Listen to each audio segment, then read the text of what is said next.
Lorsque saint Pierre nous parle des souffrances et des gloires du Christ, c'est bien aussi avec Jésus, de notre propre vie qu'il s'agit.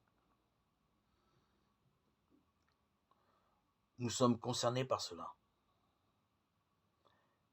Et quand saint Paul dit aux Romains que la foi d'Abraham lui fut comptée à justice, il ajoute: Or, quand l'Écriture dit que sa foi lui fut comptée, ce n'est point pour lui seul. Elle nous visait également, nous à qui la foi doit être comptée, nous qui croyons en celui qui ressuscita d'entre les morts, Jésus notre Seigneur, livré pour nos fautes, ressuscité pour notre justification. Romains 4, 23.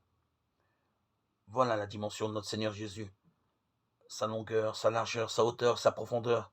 Et voilà ce en quoi, dans le sacrifice d'Abraham, nous aussi sommes concernés par la foi, en celui qui ressuscita d'entre les morts. Jésus notre Seigneur, livré pour nos fautes, ressuscité pour notre propre justification.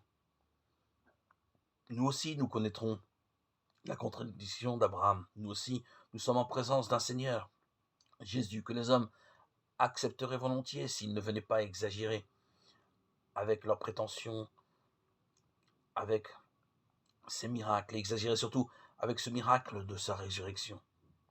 Ah, s'il n'était qu'un grand sage. Eh bien, nous, comme Abraham, nous connaissons cette contradiction. Nous savons que Dieu est assez grand pour ressusciter d'entre les morts ce Jésus, notre Seigneur, et nous tous avec lui. C'est à cela que nous adhérons.